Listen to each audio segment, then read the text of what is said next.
안녕하세요. 네, 반갑습니다. 오늘부터 약 15일에 걸쳐서 상법을 같이 공부할 심유식 회계사입니다. 먼저 수업을 시작하기 전에 간단하게 오늘 나눠드린 유인물 중에 강의 계획서라는 게 있는데요. 요거 먼저 보고 시작을 하도록 하겠습니다. 그리고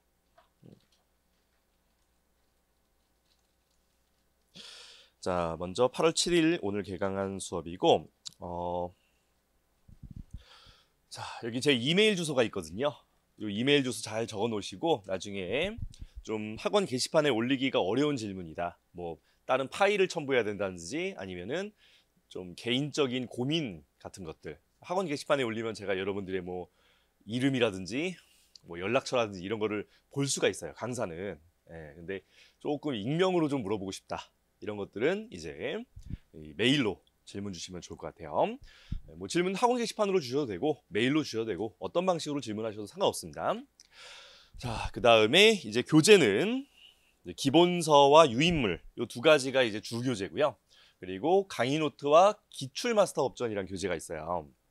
요 두 가지도 이 기본서 보면서 중간중간에 활용을 하도록 하겠습니다. 어떻게 할지는 이제 조금 이따가 설명을 드릴게요.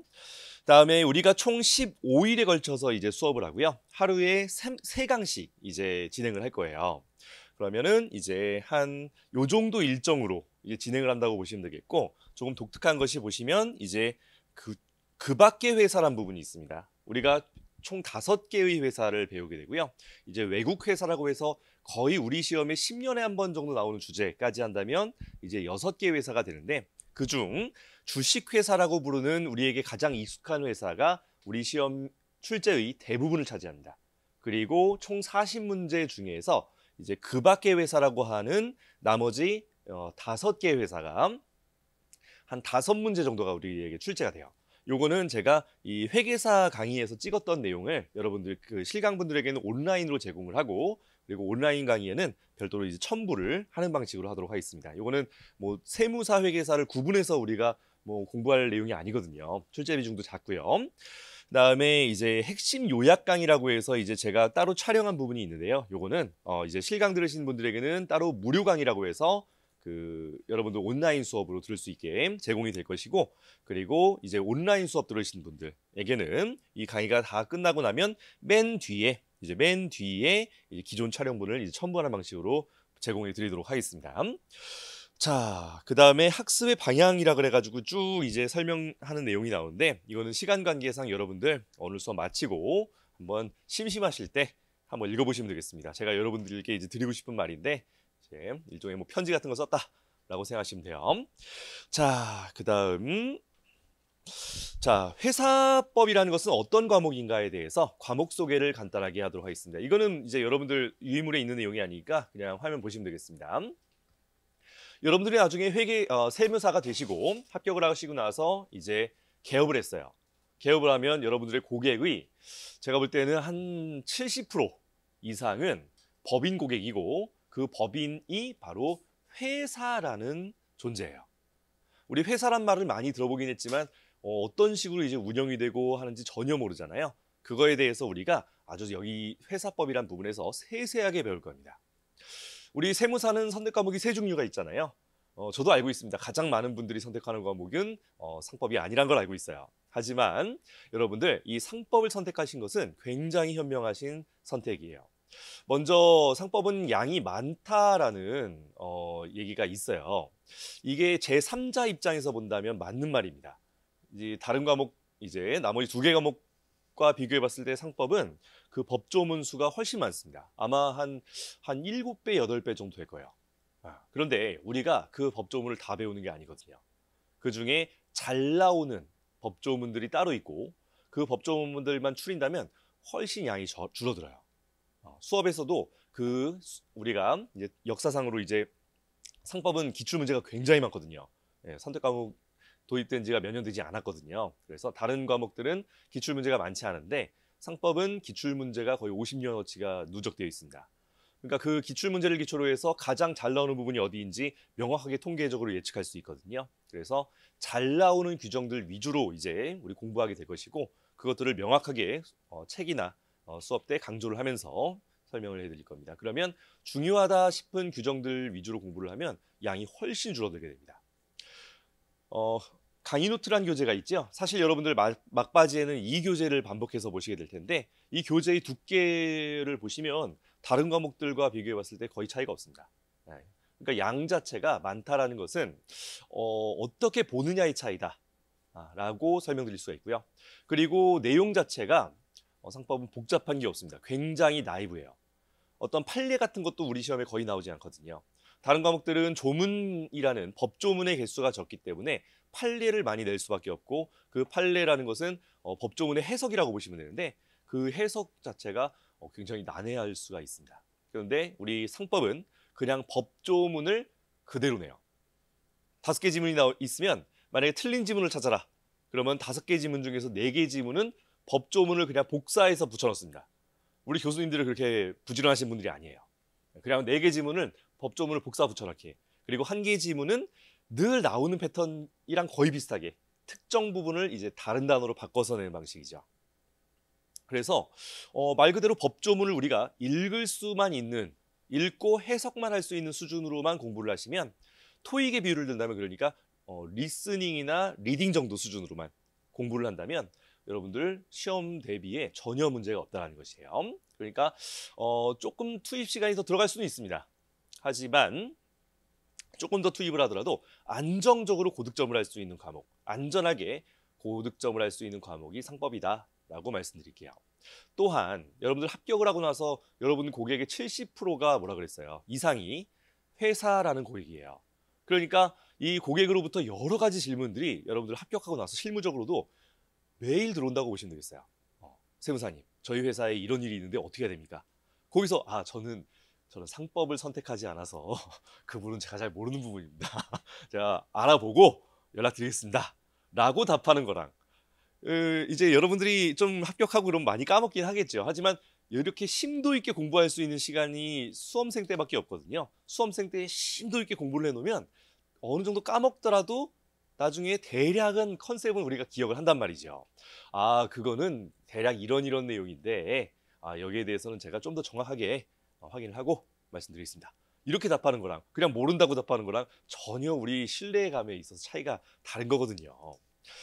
실제로 2023년도에 세무사회에서 가장 듣고 싶은 강의, 그러니까 세법 외에 다른 과목에서 다른 법률 중에서 가장 듣고 싶은 강의가 뭐냐, 가장 공부하고 싶은 과목이 뭐냐라고 했을 때 1위는 이제 근로관계 법률. 이거는 진짜 여러분들 텍스 쪽 일해 보시면 이거 어쩔 수가 없어요. 많이 공부를 하셔야 됩니다. 뭐 근로기준법이라든지 뭐 연차 보상이라든지 이런 게 되게 복잡하거든요. 이런 거에 이게 1위고요. 근로관계 법률이. 근데 이건 우리 시험 과목이 없어요. 2위가 뭐라고 되어 있습니까? 2위가 상법이라고 되어 있습니다. 왜? 고객들이 가장 많이 질문하는 게 이 두 가지거든요. 근로관계에 관련된 거. 그 다음에 상법 관련해서 질문을 많이 하니까 가장 공부하고 싶은 과목 2위가 상법이었다는 거죠. 그러니까 지금 여러분들 공부해 놓는 것이 단순히 여러분들 1차 시험을 대비하는 것뿐만이 아니라 여러분들 나중에 더 먼 미래에 이제 합격을 하고 이제 여러분들 고객과 소통을 하고 대응하는 데 있어서 굉장히 중요한 밑거름이 되실 겁니다. 더 쉽게 말하면 돈 버는데 굉장히 많은 도움이 되는 과목이다. 라고 말씀드리겠어요. 제가 실제로도 이제 현업에 일을 하면서 이제 이 상법과 관련해서 굉장히 많이 도움을 받고 있습니다. 그리고 저와 같이 일하는 이제 동료라든지 아니면은 제 친한 친구들도 많이 물어봐요. 갑자기 뜬금없이 이제 예를 들어 예전에 다니던 회사 동기한테 연락이 온다. 평소에 잘 연락 안 하던 애들 연락이 온다. 그럼 100%입니다. 100% 유시가 잘 지내니? 그러면서 뜬금없이 변죽을 올려. 그러다가 갑자기 다른 게 아니라 우리 고객 중에 이런 질문이 들어왔는데 이거 어떻게 해야 되니? 뭐 이런 식으로 물어보더라 이거지요. 근데 꼭 그렇게 물어보고 돈을 안 줍니다. 돈을 안 줘요. 아니 전문가의 어떤 상담을 받았으면 그래도 어느 정도 보상을 줘야 되는 거 아닙니까? 꼭 물어보고 그래 고맙다 그러고서 끊는다 이거죠. 항상 서운하다 이거죠. 예. 참 이게 우리가 배울 이제 회사법이란 과목이에요. 다만 우리 여러분 대부분이 이제 회사 생활을 해본 적도 없어요. 그러니까 회사가 뭔지 잘 모른다 이거죠. 실무 경험이 없다 보니까. 그래서 이런 추상적이고 애매모호함을 우리는 구체적인 사례를 통해서 이제 배우는 게 가장 좋거든요.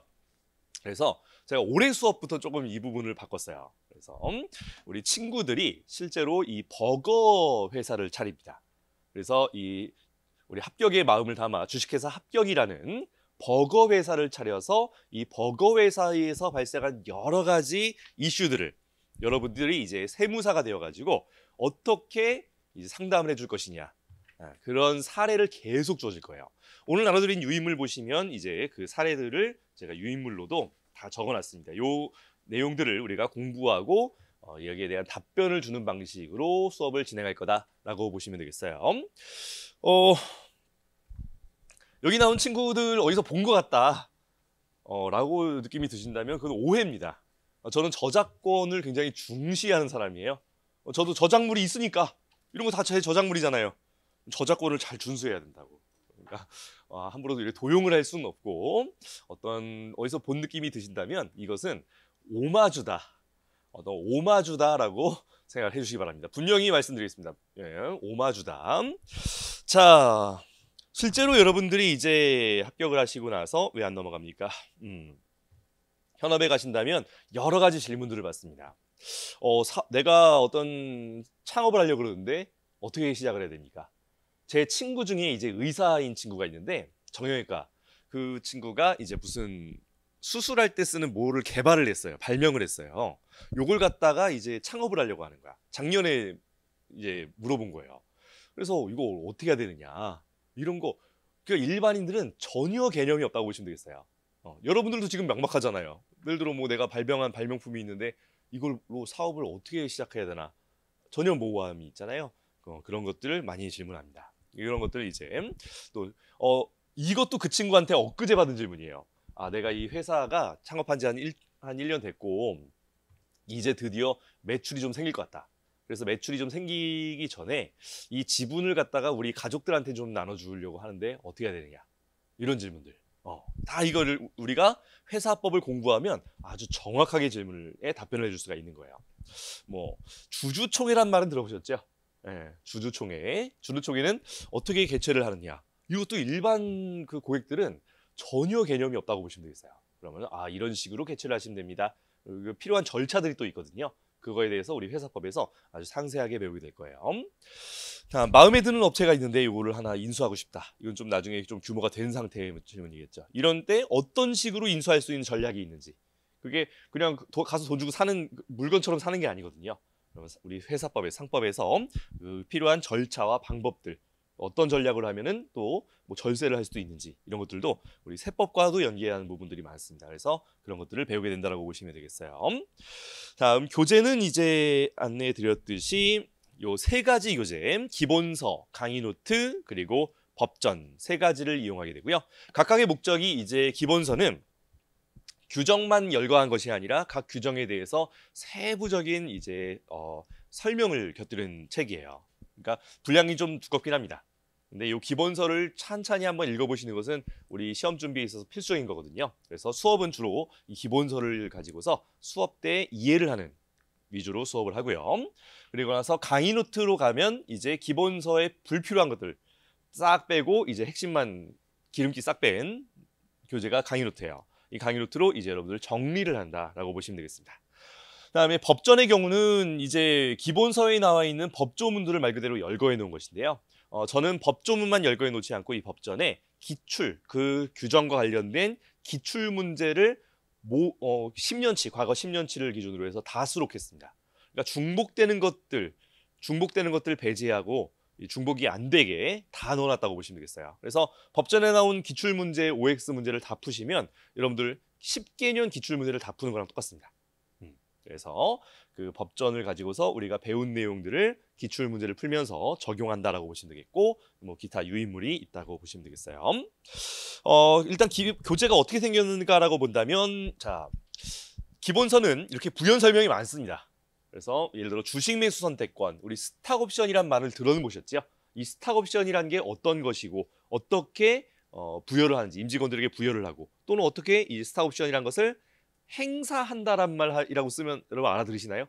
스탁 옵션을 행사한다. 뭐 어떤 식으로 행사를 하게 되는지 그거에 대한 가장 기본적인 규정이 상법에 나와 있습니다. 여기에 부수되는 뭐 회계 처리라든지 아니면 세금을 어떻게 처리할 것이냐 이런 부수적인 것들은 이제 재무회계나 세법에서 배우는 거예요. 그러니까 그런 부수적인 과목들은 중요하지 않습니다. 상법이 가장 근간이 되는 과목이에요. 여기서 규정을 하고 나서 다음에 부수적인 것들을 해결하기 위해서 재무회계와 세법이 등장하는 거라고요. 네. 자, 어떤 제도의 취지라든지 아니면은 구체적인 내용들이 나오고 요거를 기름기 쏙 빼가지고 이제 강의 노트에 이렇게 요약을 해놓습니다. 대충 분량이 절반 이상으로 줄어든다고 보시면 되겠어요. 강의 노트에 오면. 자, 그리고 나서 법전에 가면 이렇게 요 주식 매수 선택권에 관한 원 규정이 나오고 그리고 원 규정은 한번 읽어보시면 아시겠지만 지금 여러분들 법조문 그대로 못 읽습니다.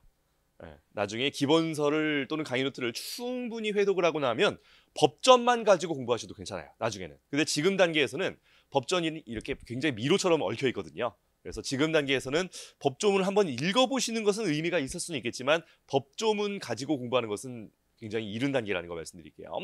그리고 관련된 규정의 OX 문제 풀고 요 관련된 규정 요 조문 번호 따라가서 한번 찾아보시고 하는 식으로 공부하시면 되겠어요.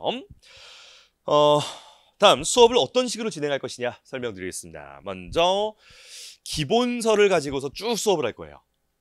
그리고 핵심 요약 강의는 일정 파트별로 이제 촬영을 해놓은 것이 있는데 지금 단계에서는 여러분들 핵심 요약 강의는 막판에 기본 강의 끝나고 종강하고 나서 막판에 몰아들으시는 것을 더 추천합니다. 그래서 막판에 핵심 요약 강의 몰아서 이제 쭉 한번 들으시고 한 두세 번 반복해서 들으시면 복습이 굉장히 잘 되실 거예요.